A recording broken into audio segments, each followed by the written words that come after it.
Sir একচেটিয়া বাজার পর্যন্ত পড়া দেওয়া ছিল। একচেটিয়া বাজার পর্যন্ত পড়া ছিল না।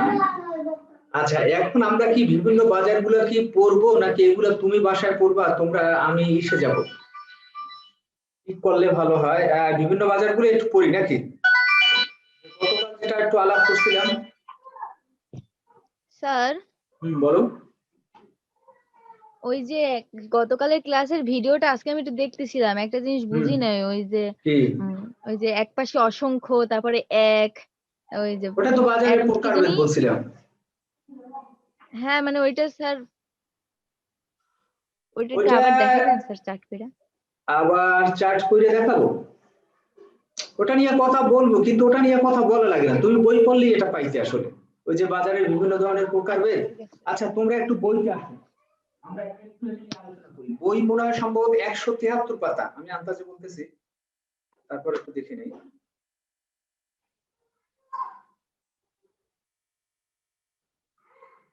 হ্যাঁ, 173 পাতাই বের করো, অর্থাৎ 172 পাতা। সবাই যারা কালকে ছিল ক্লাসে, আজকে নেটওয়ার্ক ভালো দেখা যায় না, তো উপস্থিতি ভালো। আচ্ছা, এইটা নিয়ে একটু কথা বলি। আমার মনে হয় এটা নিয়ে ইন্ডিভিজুয়াল কথা না বললেও তোমরা পড়লেও হয় আসলে। এই যে 172 পাতার ছকটা একটু বের করো তো, সবাই কি বের স্যার করছো? এইখানে যে অপূর্ণ প্রতিযোগিতা ওইটাই তো দেখাইছেন স্যার। হ্যাঁ, ওই এইটাই দেখাইছি। তাহলে এইটা দেখো, অপূর্ণ প্রতিযোগিতার গতকাল যেটা দেখাইছিলাম, অর্থাৎ একচাটিয়া বাজার। একচাটিয়া বাজারে হচ্ছে কি, ওই যদি ছক করি আমরা দেখাই, তাহলে একচাটিয়া বাজার একদম সংক্ষেপে, যেহেতু প্রতিজি বললো, একচাটিয়া বাজারে একজন বিক্রেতা থাকে আর অসংখ্য ক্রেতা থাকে। সেইটাই এই পাশে দেখাইছিলাম, এই পাশে হচ্ছে ক্রেতা আর এই পাশে বিক্রেতা। একজন বিক্রেতা আর অসংখ্য ক্রেতা একচাটিয়া বাজারে। এরপরেটা ছিল একচাটিয়া প্রতিযোগিতামূলক বাজার। এই বাজারটা হচ্ছে মূলত একচাটিয়া বাজার আর পূর্ণ প্রতিযোগিতামূলক বাজার, এই দুই বাজারের বৈশিষ্ট্য মিলে যে বাজার হয়, তাহলে সেটা হচ্ছে কি তোমার একচাটিয়া প্রতিযোগিতামূলক বাজার। আমরা ডিটেলস এটা নিয়ে কথা বলবো, আমার মনে হয় কথা বলা দরকার। এরপরে দেখো, এই পর্যন্ত দেখো, একচাটিয়া প্রতিযোগিতামূলক নামের মধ্যেই বোঝা যায় যে একচাটিয়া বাজারও আছে আর প্রতিযোগিতামূলক বাজারও আছে। অর্থাৎ একচাটিয়া বাজারের কিছু বৈশিষ্ট্য এবং পূর্ণ প্রতিযোগিতা বাজারের কিছু বৈশিষ্ট্য মিলে যে বাজার হয়, সেটা হচ্ছে একচাটিয়া প্রতিযোগিতা বাজার। এরপর হচ্ছে ডুওপলি। ওই যে মনোপলি, মনো শব্দের অর্থ হচ্ছে এক, আর পলি শব্দের অর্থ হচ্ছে বিক্রেতা, তাহলে একজন বিক্রেতার বাজার হচ্ছে একচাটিয়া বাজার। আর ডুওপলি, ডুও শব্দের অর্থ হচ্ছে দুই, তাহলে দুইজন বিক্রেতার বাজার হচ্ছে কি ডুওপলি।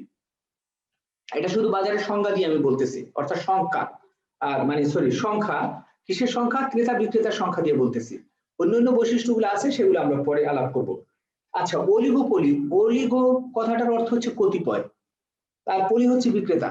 তাহলে কতিপয় বিক্রেতার যে বাজার, সেটা হচ্ছে কতিপয় বিক্রেতা মিলে যে বাজারটা তৈরি করে, সেই বাজারটা হচ্ছে অলিগোপলি বাজার, যেই বাজারে অসংখ্য ক্রেতা থাকে। এই সবকটাই কিন্তু অসংখ্য ক্রেতা থাকে। আর এরপরে আসো, যে দ্বিপাক্ষিক একচেটিয়া বাজার, যেটাকে বলা হয় বাইলেটারাল মনোপলি মার্কেট।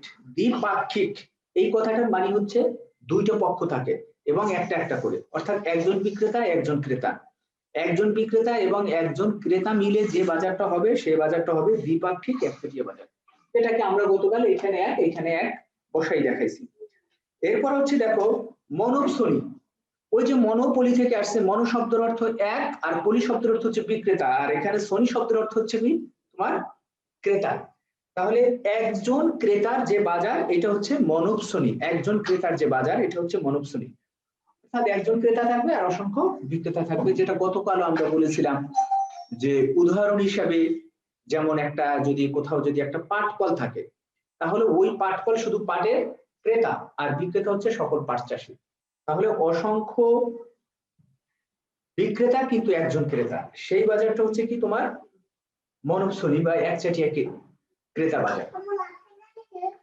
এরপর হচ্ছে অলিগোপলি। ঠিক আছে, ওইটা হচ্ছে কি কতিপয় ক্রেতার মিলে বাজার হবে। অর্থাৎ ক্রেতা যদি কতিপয় বলতে, এখানে শব্দটা একটু ব্যাখ্যা করে দেই।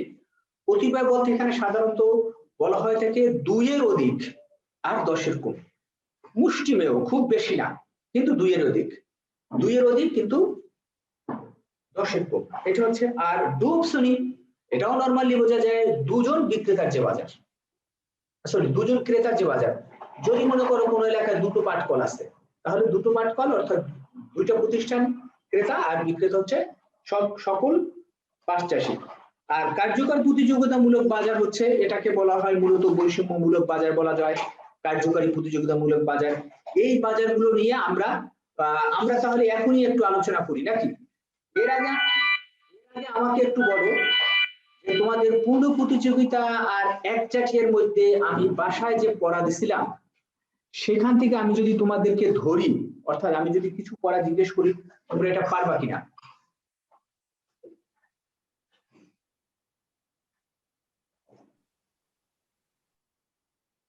আমি একটু জিজ্ঞেস করি, অর্থাৎ এগুলো তোমার আসলে কি, আসলে এই একবার পড়া এটা হবে না, বারবার আমি বলি একবার পড়া এটা হবে না, এটাকে তোমার বারবার পড়তে হবে। আচ্ছা ছোট্ট একটা আমি শুধু টেস্ট দেই যে ইসের পূর্ণ প্রতিযোগিতা বাজারে মুনাফা কিভাবে বৃদ্ধি করা যায়, বা একজন কি করে একজন বিক্রেতা অধিক মুনাফা লাভ করে? স্যার ফার্ম ব্যয় সর্বনিম্ন করে মুনাফা লাভ করে। গুড, মানে অর্ডার পড়ছে, আর বাকিরা কিন্তু অ্যান্সার করতে পারো নাই। পূর্ণ প্রতিযোগিতা বাজারের সবচেয়ে বড় বৈশিষ্ট্য কি? দাম স্থির থাকে। সুতরাং দাম বাড়াইয়া তার অর্থাৎ মুনাফা কি, আবার একটু আমি পিছনের একটু কনসেপ্ট তোমাদের সাথে একটু শেয়ার করি। মুনাফা নিয়ে আমি কথা বলছি, মুনাফাটা কি? মুনাফা এতে বলা হয় পাই। পাই ইকুয়াল টু কি? মুনাফা মানে কি? কারো কি মনে আছে? অন্য একজন বলতে পারো। মুনাফা হচ্ছে টি আর মাইনাস টিসি। তাহলে মুনাফা কখন বাড়বে? দুটো উপায় বাড়ায়। যদি এটা বাড়ে, এটা বাড়লে, আমি সংক্ষিপ্ত বলি, এটা বাড়লে অর্থাৎ টি আর বাড়লে পাই বাড়বে, মুনাফা বাড়বে। এ কথা ঠিক? এই একটা উপায় নাকি? ঠিক না? জি স্যার। এইটা বোঝো না এমন কেউ আছো? যদি টিসি স্থির থাকে, টিআর যদি বাড়ে, সাপোজ আমি মনে করলাম যে টিসি হচ্ছে 50 আর টিআর হচ্ছে 40, এখন এই 40 স্থির থেকে এটা যত বাড়বে তত, তাহলে মুনাফা ইকুয়াল টু কত? মুনাফা ইকুয়াল টু কত? ঠিক না? এই 40 স্থির থেকে এটা যত বাড়বে, এটা যদি 60 হয় 20 হবে, যদি 80 হয় 30 হবে, এটা যত বাড়বে তত বাড়বে। এই একটা উপায়। আরেকটা উপায় আছে, যদি টিসি কমলে মুনাফা বাড়বে। মুনাফা তো পাই দেখলাম, পাই বাড়বে, ঠিক আছে, বাড়বে, ঠিক আছে। এই দুটো উপায়। তাহলে দেখো টিসি এইটাই স্থির, এখন এটা যদি 40 হয়, 40 থেকে যদি এটা 30 হয়ে যায় তাহলে হবে 20, যদি 20 হয়ে যায় তাহলে হবে 30, ঠিক না? তাহলে মুনাফা বৃদ্ধি করার উপায় হচ্ছে দুইটা, একটা হচ্ছে টিআর বাড়ানো আর একটা হচ্ছে টিসি কমানো। এখন পূর্ণ প্রতিযোগিতায় বাজারে টিআর আসলে টিআর বাড়ানো যায়, কিন্তু সেক্ষেত্রে ব্যয় তো একই থাকে। টিআর কিভাবে বাড়ানো? টিআর আসলে বাড়ানো যায় না। বেশি বিক্রি করলে টিআর বাড়ে, কিন্তু যদি বেশি বিক্রি করলে তোমার বেশি কিনতে হবে নাকি, সেক্ষেত্রে টিসিও বাড়বে। তাহলে ওইটা আনুপাতিকের সমান থাকে। তার চেয়ে এখানে মেইন উপায় হচ্ছে যে এই পদ্ধতিতে না, এই পদ্ধতিতে সে অর্থাৎ ফার্ম তার ব্যয় সর্বনিম্ন করার মাধ্যমে মুনাফা বাড়াবে, এইটা। আর পূর্ণ প্রতিযোগিতা বাজারে কি করবে? পূর্ণ প্রতিযোগিতা বাজারে এই যে দাম বাড়াবার মাধ্যমে টিআর বাড়বে, কারণ এক্ষেত্রে দাম তার হাতের মধ্যে আছে, বাড়াবার ক্ষমতা তার আছে, কিন্তু পূর্ণ প্রতিযোগিতা বাজারে দাম বাড়াবার ক্ষমতা তার নাই। সুতরাং দাম বাড়াইয়া বা টিআর বাড়াইয়া সে মুনাফা বৃদ্ধি করতে পারবে না, সে ব্যয় কমাইয়া মুনাফা বাড়াবে। আর ওই ক্ষেত্রে দাম বাড়াইয়া সে মুনাফা বাড়াবে। এই গেল একটা। আচ্ছা, এখন আমি আসলে তোমাদেরকে পড়া যদি আমি নিতে চাই তাহলে আমার পড়া আগাবে না, এই কথা কিন্তু সত্য। আর যদি আচ্ছা আর একটার মধ্যে আমি আসি, গতকালই আমি আলোচনা করছিলাম, তারপর আমি চাই অন্য কেউ একটু অ্যান্সার করবে না। আচ্ছা এটাকে আমি বলেই দেই, এটা মিথিলে অ্যান্সার করো যে পরিবহন ব্যয় কেন পূর্ণ প্রতিযোগিতা বাজারে বৈশিষ্ট্য না?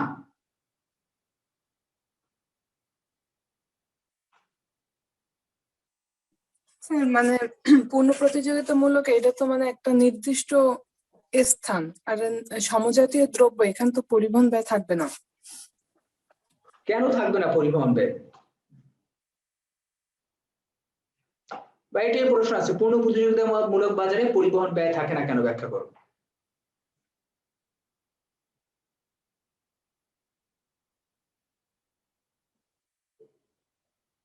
মিথিলা পারো নাই, আরবি বলো তো।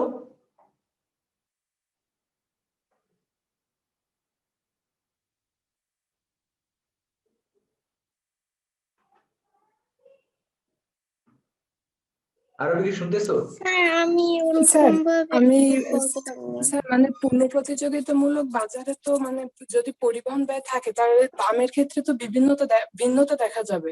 এই এই হচ্ছে তোমার দামের আসল ভিন্নতা কথা, এড়ানোর জন্য এই হচ্ছে আসল কথা। অর্থাৎ পূর্ণভূতি বাজারের একদম প্রধান শর্ত বা মূল শর্ত যদি আমরা বলি, সেখানে হচ্ছে দাম স্থির থাকবে। কিন্তু পরিবহন ব্যয় যদি কাউন্ট করা হয়, তাহলে যেটা দূরত্ব কম ওইখানে দাম কম পড়বে, যেখানে মালামাল নিতে বেশি খরচ পড়বে সেখানে দাম বেশি পড়বে। তাহলে তার মানে কি, দাম ভিন্ন ভিন্ন হয়ে যায়। দাম যদি ভিন্ন ভিন্ন হয়ে যায় তাহলে আর পূর্ণ প্রতিযোগিতা বাজারগুলো থাকবে না। ঠিক আছে, সুতরাং পরিবহন ব্যয়টা কেন থাকবে না, তুমি দ্বিতীয়বার ঠিক বলছো। পরিবহন ব্যয় যদি থাকে তাহলে দ্রব্যমূল্যের দামের ক্ষেত্রে পার্থক্য হয়ে যাবে, কিন্তু পার্থক্য ভিন্নতা হলে দেখা যাবে। কোনো ভিন্নতা দেখা যাবে। এই জন্য এটা পরিবহন ব্যয় আর থাকবে না। আমি তোমাদেরকে গতকাল আমি নোটিশ দিছিলাম, আসলে এই বাজারে যদি এই যে সামনে কয়েকটা দিন আছে, এই দিনগুলো তোমাকে কিন্তু অ্যাটেনটিভ হতে হবে পুরা। এরপরে শ্রমিক দিয়ে কিছু বাদ দাও, কিছু আসো, কিন্তু এই কয়দিন সবচেয়ে গুরুত্বপূর্ণ বিষয় এবং বোঝার জিনিস। আমি যে পিছনেও যা পড়াইছি তাও তোমরা নিজেরা পড়ে পড়ে পারবা যদি ভিডিও ক্লাস দেখো, কিন্তু সামনে কিছু গুরুত্বপূর্ণ জিনিস আছে, আমি এই জন্য তোমাদেরকে অ্যালার্ট করছি যে এগুলায় ই লাগবে, মনোযোগ দেয়া লাগবে। আচ্ছা, আমি একচাটিয়া বাজারের ক্ষেত্রে একচাটিয়া বাজারে একটু বললাম যে গড়, এটা মনে হয় তোমরা গতকালই প্রশ্ন করছে নাকি, এটা কি কেউ প্রশ্ন করছে না যে গড় রেখা, গড় আয় রেখাকে কেন ফার্মের চাহিদা রেখা বলা হয়? একচাটিয়া বাজারে গড় আয় রেখাকে কেন ফার্মের চাহিদা রেখা বলা যায়? এটা লুনা বলো তো।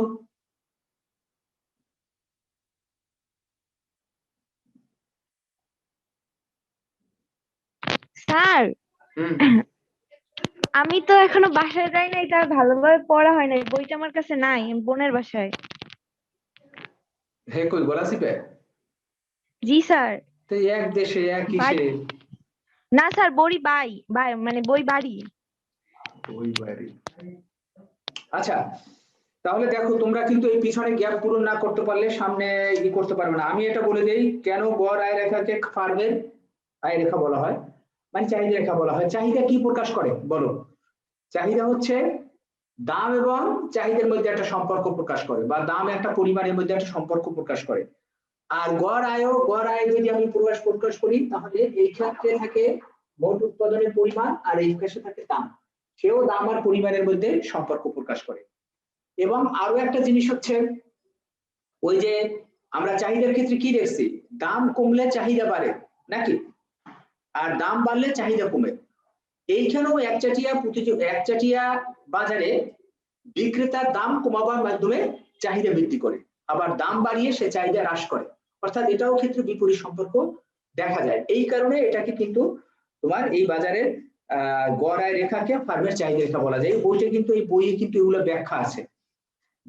আর একটা প্রশ্ন আছে যে একচাটিয়া বাজার কেন দাম সৃষ্টিকারী? আবারও খেয়াল করো, দাম সৃষ্টিকারী আর একটা হচ্ছে দাম গ্রহীতা। এটা নিয়ে আমি কথা বলছি, আবারও বলি যেহেতু আজকে স্টুডেন্ট বেশি। দাম গ্রহীতা মানে সে যে গ্রহণ করে, মেনে নেয়, আর একটা হচ্ছে স্রষ্টা মানে যে সৃষ্টি করে। তাহলে পূর্ণ প্রতিযোগিতা বাজারে দাম চাহিদা যোগানের সমতা দ্বারা নির্ধারিত হয়।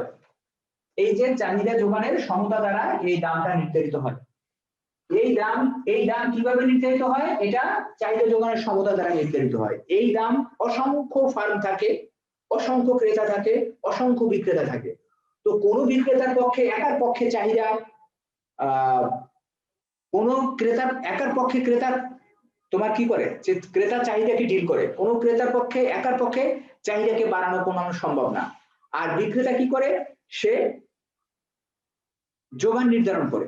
তাহলে কোন বিক্রেতা যেহেতু অনেকগুলো থাকে, তাই কোন বিক্রেতা কোন বিক্রেতা সহজে যোগানকে প্রভাবিত করতে পারে না, আর কোন ক্রেতা চাহিদাকেও প্রভাবিত করতে পারে না। প্রভাবিত মানে কি? বাড়াতে কমাতে পারে না।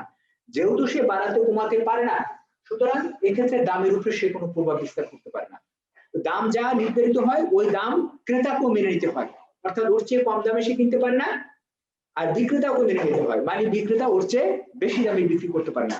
এই জন্য বলা হয় কি এটাকে তোমার একচাটিয়া বাজারে মানে পূর্ণ প্রতিযোগিতা বাজারে দাম গ্রহীতা, আর একচাটিয়া বাজার হচ্ছে দাম স্রষ্টা। কারণ কি, সে বাজারের সমস্ত যোগানকে একলা নিয়ন্ত্রণ করে, আর সে যে দ্রব্য উৎপাদন করে তার আশেপাশে অর্থাৎ বিকল্প কোনো দ্রব্য বাজারে নাই, সুতরাং সে যোগানকে নিয়ন্ত্রণ করে সে দামকে বাড়াতে পারে। ঠিক আছে, যোগানকে নিয়ন্ত্রণ করে দাম বাড়াতে পারে, যেহেতু সব যোগান তার হাতে, সুতরাং সে এই ধরনের স্বৈরাচারীমূলক আচরণগুলো করতে পারে। এই জন্য একচাটিয়া বাজারে কি হচ্ছে, ফার্ম হচ্ছে দাম স্রষ্টা আর একটা হচ্ছে দাম গ্রহীতা।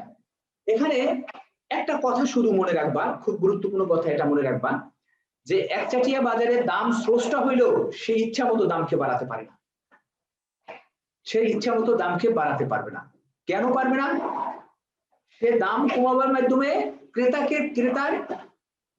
ক্রেতাকে চাহিদা বৃদ্ধি করার জন্য প্রলুব্ধ করতে পারে বা বৃদ্ধি করার জন্য সে প্রলোভন দেখাতে পারে, কিন্তু দাম বাড়াইয়া সে ক্রেতাকে বাধ্য করতে পারে না, কারণ ক্রেতার ইচ্ছা, সে কিনবে না, তোমার তো আর বাধ্য করার কিছু নেই। সুতরাং দাম সে যৌক্তিক উপায়ে বাড়াবে, ইচ্ছা মতো সে দাম বাড়াতে পারবে না। কোন পর্যন্ত দাম বাড়াবে? যতক্ষণ পর্যন্ত মনে করবে যে ক্রেতা এই পণ্যটা কিনবে। যদি মনে করে যে ক্রেতা আরো বেশি পরিমাণ বাড়াচ্ছে, সুতরাং সে আর কিনবে না পণ্য, তাহলে সে দাম বাড়াতে পারে, কিন্তু সেক্ষেত্রে ইচ্ছা মতো তার বাড়াতে পারে না। আচ্ছা, এখন এইগুলো আমার গেল। এখন আমরা একটু আমার পিছনে আসলে আরো পড়া আছে পূর্ণ প্রতিযোগিতায় আবার একচাটিয়া বাজার, আমি আবারও সবাইকে আবার পড়া দিলাম। পূর্ণ প্রতিযোগিতার একচাটিয়া বাজার, এই দুইটা বাজার ভালো করে তোমরা পড়বা, কারণ এই দুই বাজার নিয়েই কিন্তু আমরা সামনে আলোচনা করব। আবারও বলতেছি, আমি এখন অন্য টপিকসে ঢুকবো, কিন্তু তোমাদেরকে আবারও বাসায় পড়া দিলাম। পূর্ণ প্রতিযোগিতা এবং একচাটিয়ার প্রত্যেকটা বৈশিষ্ট্য খুব সুন্দর সুন্দর করে পড়বা, যা আছে ভালো করে পড়বা। এইখানে গ্যাপ রেখে গেলে সামনে বইটা খুব তৃপ্তি পাবে না। আচ্ছা, এরপর তোমাদের বই অনুসারে আমি আগাই, যে একচাটিয়া প্রতিযোগিতামূলক বাজার, যেটাকে আমরা আগেই বলছিলাম যে বাজারে একচাটিয়া এবং পূর্ণ প্রতিযোগিতা বাজারের কিছু বৈশিষ্ট্য থাকে, সেটাই হচ্ছে একচাটিয়া প্রতিযোগিতামূলক বাজার। আচ্ছা, আমরা যদি চিন্তা করি তাহলে দেখি একচাটিয়া আর পূর্ণ প্রতিযোগিতা দুই মেরুর দুইটা বাজার। এই যে এর মাঝখানে এর বৈশিষ্ট্য মিললে যে বাজারটা হয় সেটা হচ্ছে কি তোমার একচাটিয়া প্রতিযোগিতামূলক বাজার। যেমন ধরো একচাটিয়া বাজারে বলে বিক্রেতা কয়জন থাকবে? একজন। আর পূর্ণ প্রতিযোগিতা বাজারে বলে বিক্রেতা কয়জন থাকবে? অসংখ্য। অসংখ্য। তাহলে এর মাঝামাঝি এইখানে বিক্রেতা থাকবে অনেক না, মানে ইসে ওই কি বলে এটাকে সংখ্যাটা হচ্ছে 10 থেকে 20 এর মধ্যে, অসংখ্য না। হ্যাঁ, অনেক কিন্তু অসংখ্য না, এটা খুব সুন্দর ওয়ার্ড। এটা অনেক বলতে অসংখ্য না, অর্থাৎ এর সংখ্যাটা হয় কোন কোন অর্থনীতিবিদ এটাকে বলছে 10 থেকে 20 জনের মধ্যে। ঠিক আছে, 10 থেকে 20 জনের মধ্যে এর বিক্রেতা থাকবে, বিক্রেতা আর ক্রেতা তো অসংখ্য। এরপর যদি আরো কিছু বৈশিষ্ট্যের মধ্যে যদি আমরা আসি, এটা গুরুত্বপূর্ণ কিন্তু বৈশিষ্ট্য একটু দেখো, যে এখানে বহু সংখ্যক ছোট ছোট উৎপাদনকারী প্রতিষ্ঠান থাকবে বা ফার্ম থাকবে, এরা মিলে এই কারবারটা বা এই বাজারটা গঠন করবে। আচ্ছা, এর মাধ্যমে আছে এরা যে পণ্যগুলো বিক্রি করবে, পণ্যগুলো সমজাতীয়, খেয়াল করো পণ্যগুলো সমজাতীয় কিন্তু সামান্য পৃথকীকৃত, একই কিন্তু পার্থক্য করা যায়। এই পার্থক্যটা কিসের মাধ্যমে করা যায়? যেমন আমি যদি বলি, একটা উদাহরণ দিই, গায়ে দেওয়ার সাবান, তাহলে গায়ে দেওয়ার সাবান কি কি আছে? এই যে লাক্স আছে, কেয়া আছে, লিলি আছে, আরো ধরো আরো অনেক সাবান আছে না? এগুলো কিন্তু সবই উদ্দেশ্য এক, কাপড় কাচার সাবান, সব সাবানের উদ্দেশ্য এক, কিন্তু এক এক কোম্পানি এটাকে পৃথক করে। কিভাবে পৃথক করে? ট্রেডমার্ক লাগাইয়া, মোড়ক লাগাইয়া, অ্যাডভার্টাইজমেন্টের এইগুলোর মাধ্যমে এটি পৃথক করা যায়। আমার বিষয়টা তোমরা তখন বুঝছো কিনা? এই যে জিনিসগুলো হচ্ছে সমজাতীয়, অর্থাৎ একই উদ্দেশ্যে তারা ব্যবহৃত হয় এবং একটা বিকল্প হিসাবে আরেকটা ব্যবহার করা যায়, এটা হচ্ছে সমজাতীয় বৈশিষ্ট্য। কিন্তু পৃথককৃত, একটার সাথে আরেকটা পৃথক করা যায়। কিভাবে পৃথক করবা? ট্রেডমার্ক দিয়া, অর্থাৎ ওইখানে স্যাভলনের সিল থাকবে, ধরো স্যাভলন সাবান, এখানে ডেটল সাবানের ডেটলের সিল থাকবে, লাক্সের সিল থাকবে, লিলির সিল থাকবে, অর্থাৎ ট্রেডমার্ক। এগুলোর মাধ্যমে আবার বিজ্ঞাপনের মাধ্যমে পৃথক করা যায়। তাহলে এটার একটা গুরুত্বপূর্ণ বৈশিষ্ট্য হচ্ছে দ্রব্যগুলো সমজাতীয় কিন্তু পৃথককৃত, অর্থাৎ পৃথক করা যায়। এরপর আছে এই বাজারে নতুন ফার্ম প্রবেশে কোনো বাধা নাই, আবার বেরিয়ে যেতেও বাধা নেই। কিন্তু পূর্ণ প্রতিযোগিতা বাজারের বৈশিষ্ট্য এটা, কিন্তু একচাটিয়া বাজারে এই বৈশিষ্ট্য নাই। এরপর আছো যে তোমাদেরকে আমি পড়তে দেবো তারপরও।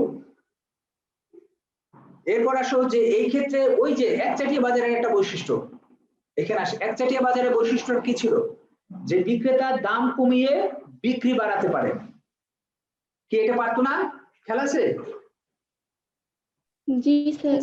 এই যে দাম কমাইয়া বিক্রি, কিন্তু এও দাম কমাইয়া বিক্রি বাড়াতে পারবে, কিন্তু ওই একচাটিয়া বার বা এর মতো অত মানে বেশি দাম কমাতে বাড়াতে পারবে না। এটা আমরা পার্থক্য যখন আসবো তখন আমরা ভালোভাবে শিখবো। যেমন আমরা ওই যে দেখাইছিলাম দাম কমাইয়া সে বিক্রি বাড়াতে পারে, এরাও দাম কমাইয়া বিক্রি বাড়াতে পারে। ঠিক আছে, এরপর আছো এরপর দেখো তাহলে। আচ্ছা এখন আমি একটু জিজ্ঞেস করি, দাম কমাইয়া যদি বিক্রি বাড়াতে পারে তাহলে এই ক্ষেত্রে ইয়ার রেখার আকৃতি কেমন হবে?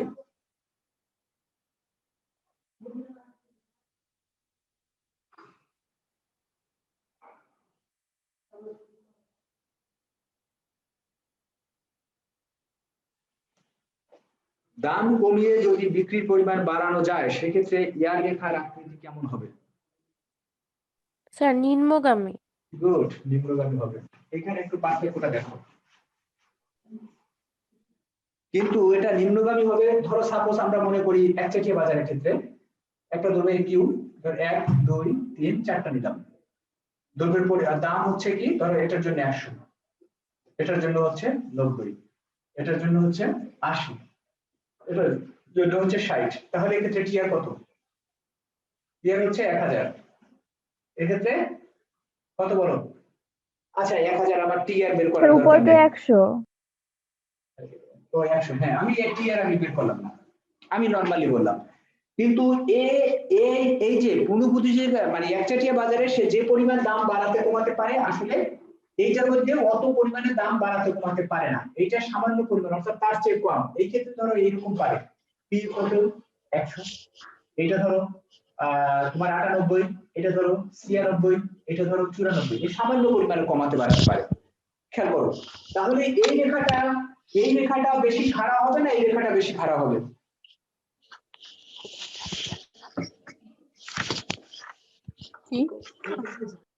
এই রেখাটা বেশি খাড়া হবে না এই রেখাটা বেশি খাড়া হবে? স্যার প্রথমটা বেশি প্রথমটা বেশি খারাপ হবে। হবে, আর এটা এরকম একটা স্লোপ একটা রেখা হবে, অর্থাৎ সে একটু সামান্য নিম্নগামী হবে। ঠিক আছে, তাহলে দেখো যে ওই এই কথাটাই এখানে যে এটাও হচ্ছে নিম্নগামী হয় কিন্তু এর চেয়ে কম ঢাল সম্পন্ন হয়। ঢাল কোনটা বেশি? যেটা খারাপ সেটা তোমার ঢাল বেশি হয়। ঠিক আছে, আচ্ছা এরপর আছে এটার মধ্যে বিজ্ঞাপন থাকে, বিজ্ঞাপনের মাধ্যমে এটাকে ক্রেতাকে আকৃষ্ট করা যায়, একটার থেকে আরেকটা পৃথক করা যায়, এরকম কিছু কিছু বৈশিষ্ট্য এখানে আছে। আর একটা হচ্ছে গ্রুপ ভারসাম্যের কথা এখানে বলা হয়। তোমরা আমার মনে হয় যে একচাটিয়া প্রতিযোগিতামূলক বাজারের যে বৈশিষ্ট্যগুলো আছে তোমরা এটা দেখবা। আর হচ্ছে এই বৈশিষ্ট্যটা সংক্ষেপে এর বইতে একটু ভালো আছে মনে হয়, অর্থাৎ আরো সংক্ষেপে করে আশা বাবা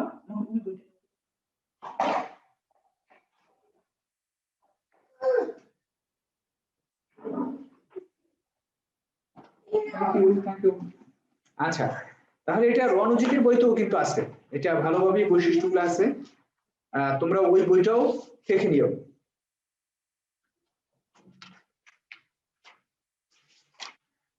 আচ্ছা আমি তো গতকাল তোমার একচাটিয়া বাজারের আর পূর্ণ প্রতিযোগিতা বাজারের এআর রেখা টিআর রেখা এমআর রেখা কেমন হয় এটা নিয়ে কি ডিটেইলস আলাপ করছিলাম? মনে পড়ে তো আমি গতকাল আলাপ করছি নাকি? জি স্যার। জি স্যার। তাহলে এটা নিয়ে আমি এখন আর কথা বললাম না, এটা আমি আলাপ করছি, ওইটা ভালো করে আলাপ করছি আমার মনে হয় যে গতকাল। আচ্ছা তাহলে এটা একচাটিয়া প্রতিযোগিতা বাজারের বৈশিষ্ট্যগুলো সে দেখবা। এরপর যেটা আছে অলিগোপলি। আচ্ছা কেউ আমাকে একটু বই না দেখে বলতে পারো যে অলিগোপলি মানে বাজারটা কোন ধরনের বাজার? আমি একটু জিজ্ঞেস করি, রোহাকে জিজ্ঞেস করি, রোহা বলো তো জি স্যার। অলিগোপলি বাজারটা কি ধরনের বাজার?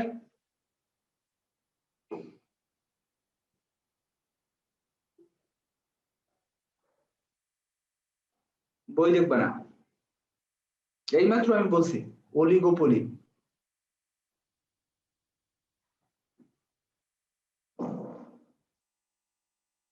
না পারলে 5 বলো, সময় নষ্ট। হ্যাঁ না স্যার আমি অর্ণা, বলবো? না অর্ণা বলো না, রোহা না পারলে 5 বলো তাড়াতাড়ি। স্যার পারবো না। আচ্ছা আচ্ছা, এটা মারিয়ে বলো তো।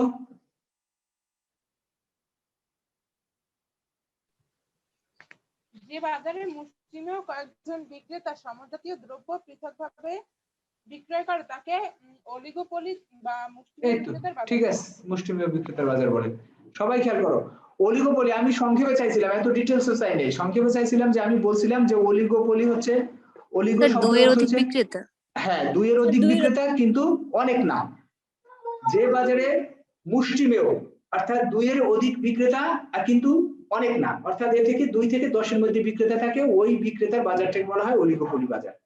আচ্ছা, অলিগোপলি বাজারের মধ্যে আবার দেখো তোমাদের বইতে যে সংজ্ঞাটা আছে, তাহলে এইখানেও হচ্ছে কি সমজাতীয় দ্রব্য কিন্তু পৃথকীকৃত হইতে পারে আর সমজাতীয় হইতে পারে। এখানে কিন্তু দ্রব্যের ধরনটা খেয়াল করো। এই যে আগের আমরা যে বাজারটা ছেড়ে আসছিলাম, এই বাজারে দ্রব্যের প্রকৃতি কেমন ছিল? অর্থাৎ ছেড়ে আসছি কোন বাজার? একচাটিয়া প্রতিযোগিতামূলক বাজার। সেই একচাটিয়া না, একচাটিয়া প্রতিযোগিতামূলক বাজার। প্রতিযোগিতামূলক বাজার। আচ্ছা, আমরা এই পর্যন্ত 3টা বাজার নিয়ে কথা বলছি, আবার খেয়াল করো, আমরা বিক্রেতার সংখ্যা আমি জানছি, বিক্রেতার পরিমাণ কিভাবে জানছি, এটাকে যদি 3টাকে যদি আমি আবার বলি, খেয়াল করো, আমি একটু সময় দিই লাগলে, কিন্তু তারপরে তোমরা একটু কনসেপ্টটা ক্লিয়ার করে মোটামুটি আগাও। আচ্ছা, এখন ধরো আমরা কি কি শিখছি? একসাইডে আমি সংক্ষেপে লিখলাম মনোপলি, পারফেক্ট কম্পিটিশন, আর একটা ছিলাম কি এটা মানে একচাটিয়া প্রতিযোগিতামূলক। আচ্ছা, এটা ধরলাম এমপি, সংক্ষেপে আমি আমার মতো করে নাম দিলাম। আর এখন একটা শিখবো, সেটা হচ্ছে অলিগোপলি। আচ্ছা, অলিগোপলি, আচ্ছা আমি আমার মতো করে নাম দিলাম, ধরো অলিগোপলি। তাহলে দেখো পিপি অর্থাৎ পারফেক্ট কম্পিটিশন মার্কেট, এখানে ক্রেতার সংখ্যা কত? অসংখ্য। অসংখ্য ক্রেতা বিক্রেতা। ক্রেতা এবং বিক্রেতা দুটোই হচ্ছে, প্রথমটা ধরলাম ক্রেতা, খেয়াল করো, এরপর আমি ক্রেতা আর হচ্ছে বিক্রেতা।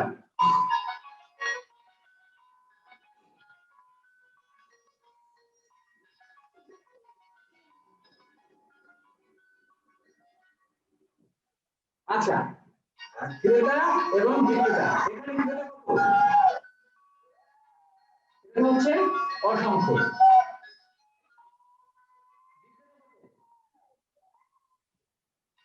নাকি অসংখ্য। আচ্ছা, মনোপলি বাজারে ক্রেতা কত? ক্রেতা অসংখ্য, ক্রেতা অসংখ্য, বিক্রেতা বিক্রেতা এক। আচ্ছা, এইখানে অর্থাৎ মনোপলি কম্পিটিশনে বা এফসি দিলাম মনোপলি কম্পিটিশন, এই মনোপলি কম্পিটিশনে মানে ক্রেতা কত? একজন। না, অসংখ্য। মনোপলি কম্পিটিশনে ক্রেতা হচ্ছে অসংখ্য, অর্থাৎ একচাটিয়া প্রতিযোগিতামূলক বাজার, একচাটিয়া প্রতিযোগিতা অসংখ্য, কিন্তু বিক্রেতা কয়জন?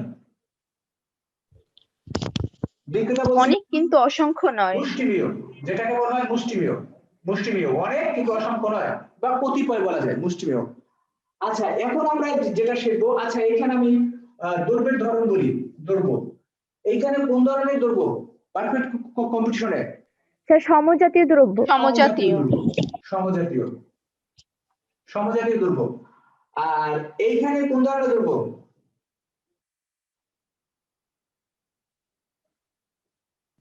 অসমজাতীয় দ্রব্য। অসমজাতীয় বা বিকল্প নাই এমন দ্রব্য, অর্থাৎ একমাত্র দ্রব্য আমি বলতে পারি, সেটা বাজারের একমাত্র দ্রব্য অথবা বিকল্প নেই এমন দ্রব্য। ঠিক আছে, সংক্ষেপে বললাম, যেখানে হচ্ছে সমজাতীয় দ্রব্য, এখানে হচ্ছে বিকল্প নাই এমন দ্রব্য, আর এখানে তাহলে কি দ্রব্য? এটা হচ্ছে কি বলছিলাম, সমজাতীয় কিন্তু পৃথকীকৃত, ঠিক আছে, পৃথকীকৃত অর্থাৎ সমজাতীয় কিন্তু পৃথক করা যায়, ঠিক আছে, ধরুন সমজাতীয় কিন্তু পৃথক করা যায়। এখন যদি এটা আমরা অলিগোপলিতে যাই, এটাকে যদি আমরা এটা হচ্ছে অলিগোপলি মার্কেট, ওএম দিলাম অলিগোপলি মার্কেট, ঠিক আছে, অলিগোপলি মার্কেট। এখন এটা যদি অলিগোপলিতে যাই তাহলে ক্রেতার এখানে ওই ক্রেতা এটা অসংখ্যই বলা যায়, ক্রেতা অসংখ্য, অসংখ্য। আর বিক্রেতা ও এইটা আসলে মুষ্টি, হ্যাঁ বিক্রেতা কি এইটা মুষ্টি না, এটা তো আমরা অলিগোপলি বাজারে বিক্রেতা অসংখ্য না? না না না, মুষ্টিমেয়, এইটা হচ্ছে মুষ্টিমেয় না, এটা হচ্ছে অনেক। এই আগেরটা কিন্তু ভুল ছিল। অনেক বলতে সংখ্যা যদি আমরা বলি তাহলে এটা হচ্ছে 10 থেকে 20, আর এটা হচ্ছে তোমার 2 থেকে 10, ঠিক আছে। আচ্ছা এই চারটাকে তোমরা লিখে নাও একটা পাতায়। স্যার, হ্যাঁ স্যার মনবশ্রেণী বাজারে একজন ক্রেতার অসংখ্য বিক্রেতা না? আমি মনবশ্রেণী নিয়ে তো আলাপ করতেছি না, আমি আলাপ করতেছি অলিগোপলি নিয়ে। চারটা মার্কেট, এটা হচ্ছে পূর্ণ প্রতিযোগিতা, সংক্ষেপে লিখতে চাই ধরা তাই না, এটা হচ্ছে পূর্ণ প্রতিযোগিতা। স্যার পরিমাণে বিক্রেতা না? হ্যাঁ হ্যাঁ, এটা হচ্ছে পূর্ণ প্রতিযোগিতামূলক বাজার, এটা হচ্ছে একচেটিয়া, একচেটিয়া। আর এটা হচ্ছে তোমার একচেটিয়া প্রতিযোগিতামূলক, একচেটিয়া প্রতিযোগিতামূলক, প্রতিযোগিতামূলক, একচেটিয়া প্রতিযোগিতামূলক। আর এটা হচ্ছে তোমার কি, এটা হচ্ছে কি, এইটা হচ্ছে তোমার অলিগোপলি, অলিগোপলি দাও বনশ্রেণী না কিন্তু আউলিও না, অলিগো। স্যার তাইলে বিক্রেতা অসংখ্য হবে না, আপনি কেন মুষ্টিমেয় লিখছেন? অলিগোপলিতে বিক্রেতা হচ্ছে মুষ্টিমেয়, আর অসংখ্য না মুষ্টিমেয়। অলিগোপলিতে বিক্রেতা হচ্ছে মুষ্টিমেয়, আর অসংখ্য শুধু এই একটার মধ্যে অসংখ্য, পারফেক্ট কম্পিটিশনে অসংখ্য। মুষ্টিমেয় অলিগোপলি, অলিগোপলি শব্দের অর্থ হচ্ছে মুষ্টিমেয়। তাহলে মুষ্টিমেয় বাজার অর্থাৎ যে বাজারে 2 থেকে এই দেখো 2 থেকে 20 জন বিক্রেতা, 2 থেকে 10 জন, আবার ভালো করে খেয়াল করো 2 থেকে 10 জন, আর এটা হচ্ছে 10 থেকে 20 জন।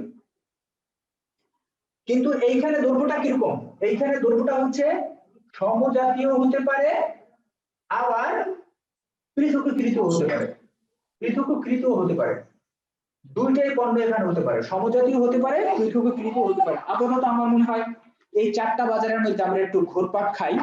আবার দেখো আমি শুরুতে আবার আসি যদি লাগে, তাহলে তোমরা বইতে দেখো অলিগোপলি 182 পৃষ্ঠায় সংজ্ঞাটা দেখো, যে বাজারে মুষ্টিমেয় কয়েকজন বিক্রেতা সমজাতীয় দ্রব্য অথবা পৃথকীকৃত দ্রব্য বিক্রি করে তাকে তোমার মুষ্টিমেয় বা অলিগোপলি বাজার বলা হয়। এই চারটার মধ্যে আমরা কিন্তু আজকে থাকবো। এই যে চারটা বাজার নিয়ে আমি আবার কথা বলবো কিনা বা নিজেদের মধ্যে কোনো প্যাচ গোছ লাগে কিনা, স্যার আপনার ওইটা কি বই? এই তো তোমাদের বই যাই বিষয়, ও বই যাই থাক, বই কিন্তু দিয়ে স্যার পেজ 182 পেজ নাও মিলতে পারে, অসুবিধা নেই। আচ্ছা এই 3 বাজারেই কিন্তু আমি থাকবো, এই 4 বাজার নিয়ে আজকে কথা বলবো, যদি দরকার হয় আমি আবার শুরু থেকে বলি। আবার দেখো, আচ্ছা এক্ষেত্রে আমার মনে হয় যে আর আলোচনা করা লাগে না। হ্যাঁ বলো স্যার, ওই অলিগোপলি উদাহরণ দিয়ে একটু বুঝিয়ে দিবেন। অলিগোপলি এটা হচ্ছে যেমন ইস্পাত, গাড়ির কারখানা, এই লাইন থেকে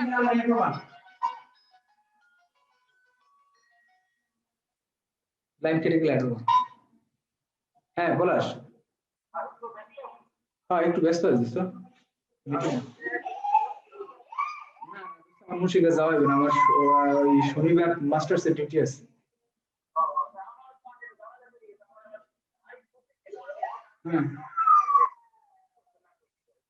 ও না আমার এই তো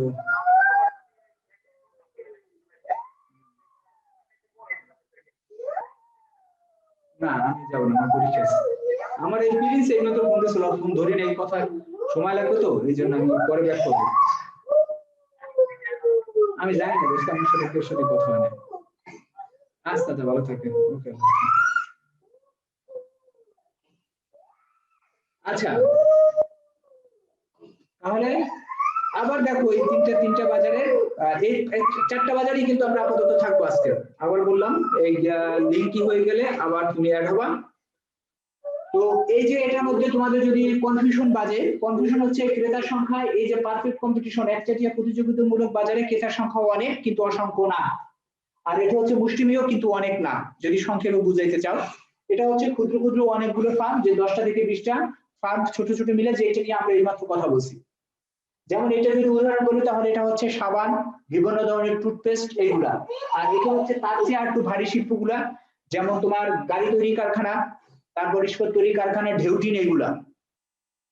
ঠিক আছে, যত সাবান কোম্পানি আছে তার চেয়ে এই কোম্পানিগুলো কম আছে, যে গাড়ি তৈরি কারখানাগুলো সারা বিশ্ব যদি চিন্তা করি, তাহলে এটা হচ্ছে তোমার ঢেউটিন, গাড়ি তৈরি কারখানা। তারপর ওই ইসের তোমাদের মানে বইতেই দেখো যে উদাহরণগুলা আছে। ঠিক আছে, হ্যাঁ, যেমন ধরো এখানেই আছে, যেমন ফোন। তাহলে তোমরা আসতে দেখো যে এই চারটা নিয়ে কথা বলতেছিলাম। আচ্ছা, এখন আমরা মোটামুটি এই পর্যন্ত ক্লিয়ার হয়েছো কিনা, নাকি আমি সামনেটা ধরবো, নাকি এটা বাকি থাকবে? ও, আমি দেখিনি না। স্যার বুঝছি। আচ্ছা, তাহলে ওইটা আমি যাই, ওইটার সামনে যাই, অর্থাৎ ওইটার সাথে মিলিয়ে বলি যে তাহলে ওই যে অলিগোপলি মার্কেট, এখানে ক্রেতা হবে মুষ্টিমেয়। মুষ্টিমেয় কথা বলতে বোঝাবে যে মুষ্টিমেয় কিন্তু অসংখ্য না, মানে অনেকও না, অনেক তাহলে 2 থেকে 20। সমজাতীয় দ্রব্য এবং পৃথককৃত, অর্থাৎ দুই ধরনের দ্রব্যেরই অস্তিত্ব থাকতে পারে, সমজাতীয় দ্রব্য অস্তিত্ব থাকতে পারে, আবার পৃথককৃত দ্রব্য অস্তিত্ব থাকতে পারে। আর দেখো যে এই বাজারে তোমাদের কয়েক ধরনের আবার প্রকারভেদ আছে। যেমন যেটা উদাহরণ বলছিলাম সর্বশেষ, কে যেন জিজ্ঞেস করছে যে কি উদাহরণ, এটা হচ্ছে তোমার এই যে ফোন কোম্পানি, গাড়ির কোম্পানি, অ্যালুমিনিয়াম কোম্পানি, ইস্পাত, ঢেউটিন, এগুলো। আর ওই বাজার হচ্ছে সাবান, টুথপেস্ট, তারপরে তোমার বিভিন্ন ধরনের শাড়ি টাড়ি, ব্লেড, এইগুলা। আচ্ছা, এইখানে আমরা দেখো কিছু অলিগোপলি বাজারের প্রকারভেদ আছে কতগুলা, তোমাদের বইতে যেহেতু আছে, বইয়ের ধারাবাহিক ভাবেই আমি প্রকারভেদ গুলো একটু বলতেছি। প্রকারভেদ হচ্ছে, একটা হচ্ছে বিশুদ্ধ অলিগোপলি। বিশুদ্ধ অলিগোপলি বলতে বোঝাবে যারা এই যে বললাম দুই ধরনের দ্রব্যই থাকতে পারে, সমজাতীয় দ্রব্য আর একটা হচ্ছে পৃথককৃত দ্রব্য। যেটা হচ্ছে যেই এগুলা ফার্মগুলো সমজাতীয় পণ্য উৎপাদন করবে, সেইটাকে বলা হবে বিশুদ্ধ অলিগোপলি।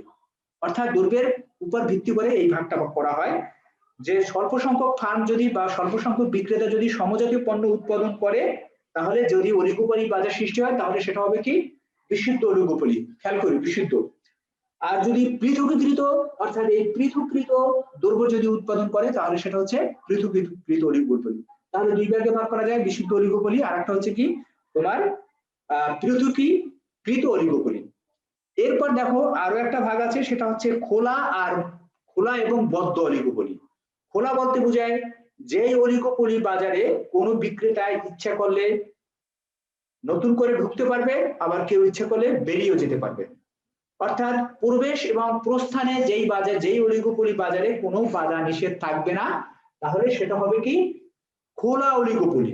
ঠিক আছে, আর বদ্ধটা তো বোঝাই যায়, যদি বাধা থাকে, বাধা নিষেধ থাকে, কেউ বেরিয়েও যেতে পারবে না, আর নতুন করে কেউ ঢুকতেও পারবে না, তাহলে সেটা হবে কি বদ্ধ অলিগোপলি। ক্লিয়ার? আমি চারটাই আজকে থাকবো, বারবার বলতেছি। এরপর হচ্ছে আংশিক অলিগোপলি, আর একটা হচ্ছে কি পূর্ণ অলিগোপলি।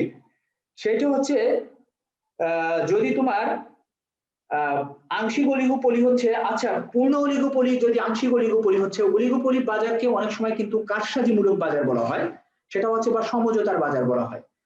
যদি এখানে দাম, খেয়াল করো, এই ক্ষেত্রে দাম হচ্ছে, এই যে পূর্ণ প্রতিযোগিতামূলকের দাম হচ্ছে একদম নির্ধারিত দাম, কেউ এটাকে প্রভাবিত করতে পারে না।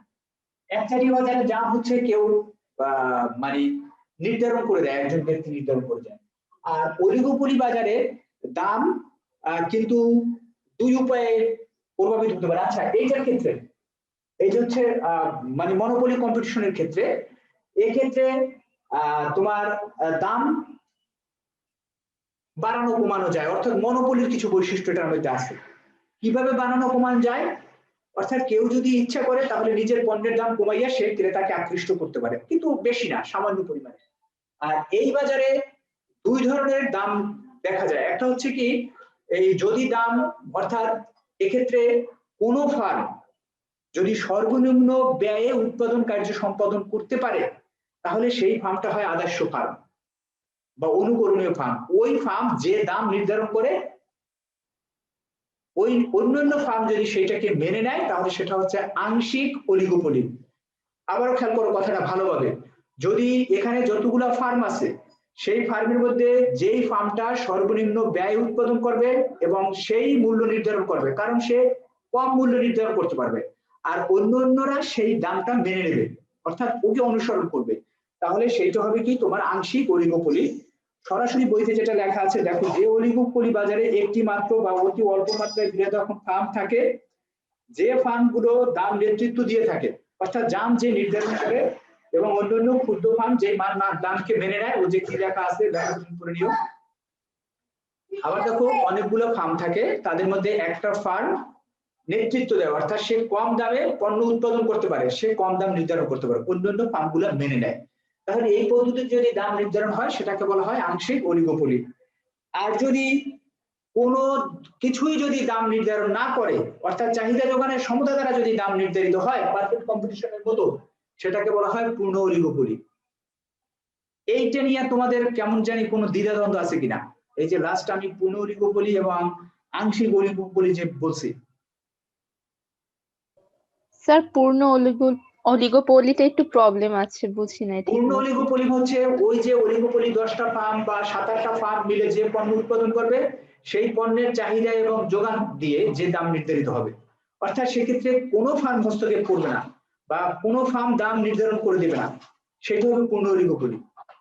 আর আংশিক অলিগোপলি যদি এটা সে নির্ধারণ করে দিচ্ছে না কিন্তু অন্যান্য ফার্ম গুলো যে কোনো একটা ফার্মকে সে মডেল হিসাবে ধরে বা আদর্শ ফার্ম ধরে তার নির্ধারিত দামকে যদি মেনে নেয় তাহলে সেটা হচ্ছে কি তোমার আংশিক অলিগোপলি।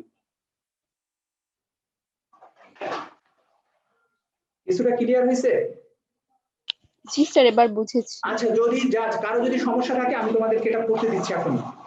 আচ্ছা, এরপর হচ্ছে যোগ সাজসপূর্ণ, অর্থাৎ এই যে ফার্মগুলোর মধ্যে যদি একে অপরের মধ্যে সমঝোতা থাকে অর্থাৎ একে অপরের সাথে যদি আলাপ আলোচনা ইসের মাধ্যমে যদি করে অর্থাৎ ষড়যন্ত্রমূলকও হতে পারে, যেটা করে তাহলে সেটা হচ্ছে যোগ সাজসপূর্ণ। আর একটা হচ্ছে যোগ সাজসীন, কারোর সাথে কারো কোনো সম্পর্ক নাই। এটা হচ্ছে দেখো প্রকারভেদ। আর আমি একটু মানে বৈশিষ্ট্যগুলো আমি একটু কথা বলতেছি। নিশাদ কি শুনতেছো? নিশাদ কথা কি বোঝা যায় বা যে পড়া বুঝতেছো? নিশাদ আমি বুঝি না তোমার কথা। আচ্ছা, পুরুতিসি বুঝতেছো? Yes sir. আরে মৌমিতা?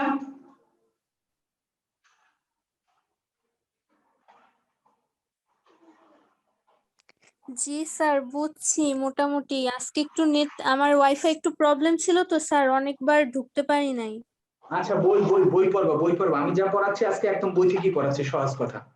আর কালকে বা পরশু যে যাবো সেটা কিন্তু বইতে পাবা না, সেটা একদম এইখানে ক্রিয়েটিভ। আজকের পড়া পর্যন্ত বইয়ের মধ্যে আছে, বইতে সব পড়লে পাবা, কিন্তু কোন রেখা কিভাবে যায় যখন আমি ভার্সনে যাব, আমি বারবার বলতেছি সামনের কয়েকটা ক্লাস কিন্তু খুবই গুরুত্বপূর্ণ, যা মিস হয়ে গেলে এটা তুমি বই দিয়েও কভার দিতে পারবে না। আমি তোমাকে প্রথমেই একটা দেবো যে একটা বই দেখে ছবি আঁকো, সেই ছবি আমি শিওর তুমি বই দেখে আঁকতে পারবে না, ওর মধ্যে ভুল হইবে। প্রথম দিন ভুল ধরতেও পারবে না, কিন্তু পরে তুমি এই ভুলটা ধরতে পারবে যে কোথায় কি ভুল, অর্থাৎ কতগুলো নিয়ম মেনটেন করে এটা আঁকতে হবে। আচ্ছা, এখন আমরা যদি অলিগোপলির বৈশিষ্ট্যের মধ্যে আসি, একদম সংক্ষেপে যদি কিছু বৈশিষ্ট্য দেখি, তাহলে প্রথমেই বলো যে এখানে বিক্রেতার সংখ্যা কত বা বিক্রেতা কিরকম, স্বল্প সংখ্যক বিক্রেতা বা মুষ্টিমেয় বিক্রেতা, এবং এই বিক্রেতা পরস্পর একের উপর নির্ভরশীল থাকে অর্থাৎ একে অন্য দ্বারা প্রভাবিত হয়। আচ্ছা, এরপর হচ্ছে এই বাজারের আচরণ হচ্ছে অনেকটা একচেটিয়া মূলক বাজারের মতো। এরপর দেখো এখানে গুরুত্বপূর্ণ বিষয় হচ্ছে বিজ্ঞাপন, এই বাজারে পূর্ণ মানে বিজ্ঞাপন থাকবে। এরপর হচ্ছে এই বাজারের একজনের সিদ্ধান্ত আরেকজন প্রভাবিত হয়, আগেই বলছিলাম এরা খুব রিলেটেড একজন আরেকজনের সাথে, ওই যে একজন দাম নির্ধারণ করলে সেই দেখা দেখি আরেকজন দাম নির্ধারণ করে, ঠিক আছে। এরপর হচ্ছে এই যে স্বাধীন দাম নীতি অনুপস্থিত, এই কথার মানে হচ্ছে প্রত্যেকে নিজের ইচ্ছা মতো দাম নির্ধারণ করে না বা করতে পারে না, সাম দাম নীতি তারা ইচ্ছা করে ফলো করে না। এখানে কি দাম নেতৃত্ব থাকে, অর্থাৎ একজনের দাম নির্ধারণ করে আর বাকিরা মেনে নেয়। যেটা এই যে আমি কথার মধ্যে তোমার বুঝাইতে চাইছিলাম, যেটা হচ্ছে যেটা যেই ফার্ম তুলনামূলক খরচ কম হয় ওই ফার্ম দাম নির্ধারণ করে, বাকি ফার্মগুলো তাকে অনুসরণ করে। আচ্ছা, এটা হচ্ছে স্বাধীন দাম নীতি। এই কথা মানে হচ্ছে স্বাধীনভাবে তারা দাম নির্ধারণ করে না, দাম একজনেরটা মেনে নেয়। বিক্রেতার গড় আয় রেখা অনেকটা অনিশ্চিত হয়। এখন আমরা আসি, গড় আয় রেখায় এই বাজারে কেমন হয়? পারফেক্ট কন্ট্রিবিউশন পুনঃপ্রতিযোগিতা বাজারে গড় আয় কেমন হয়? গড় আয় রেখা ভূমিকে সমান্তর হয়। একচেটিয়া বাজারে কেমন হয়? স্যার নিম্নগামী হয়। আর একচেটিয়া প্রতিযোগিতামূলক বাজারে কেমন হয়?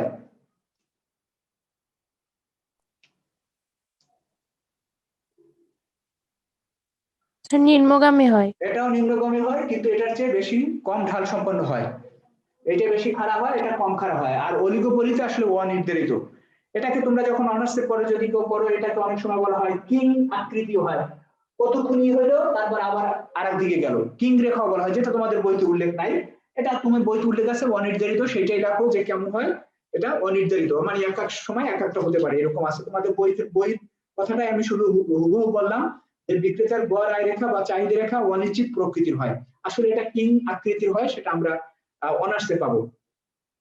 আর প্রযুক্তিগত বাধার কারণে দেখো এখানে প্রযুক্তিগত বাধা বা কোনোভাবে এটাকে কোথাও কোথাও কোনো কোনো ক্ষেত্রে এখানে মানে অন্যদের বাহ্যিক কোনো বাধা নিষেধ থাকে না, আবার কোথাও থাকে। অর্থাৎ কারো প্রবেশে কোনো বাধা নাই, আবার কোথাও কখনো বাধাও থাকে, যেটাকে আমরা ওই বলছিলাম পিছনে যেটা বলে আসছি। একটা হচ্ছে তোমার এই যে এই বইতে এইমাত্র যে বললাম বদ্ধ এবং খোলা। বদ্ধ অলিগোপলিতে প্রবেশের ক্ষেত্রে বাধা আছে আর খোলার ক্ষেত্রে বাধা নাই। তোমাদেরকে আবারও বলি, আজকে এই 4 ধরনের অর্থাৎ পৌর প্রতিযোগিতা, একচাটিয়া প্রতিযোগিতামূলক এবং অলিগোপলি, এই 4টা হচ্ছে কিন্তু মেইন বাজার। এই 4টা বাজার তোমরা কালকে বাসায় এর বৈশিষ্ট্য সবসময় ভালো করে পড়বা, ঠিক আছে? আর সবাইকে অনেক ধন্যবাদ। আজকে উপস্থিত ছিল ভালো 15-16 জন ছিল, 16 একবার 17 জন হয়েছে। আর রেগুলার আমি উপস্থিত চাই, এই পর্যন্ত বইতে পাবো, বারবার বলি। সামনের কয়েকটা ক্লাস একটু মনোযোগী হইও। তাহলে আজকে থাকুক এই পর্যন্ত। আসসালামু আলাইকুম। আচ্ছা, ওয়ালাইকুম আসসালাম। আসসালামু আলাইকুম। ওয়ালাইকুম আসসালাম। নমস্কার। আসসালামু আলাইকুম।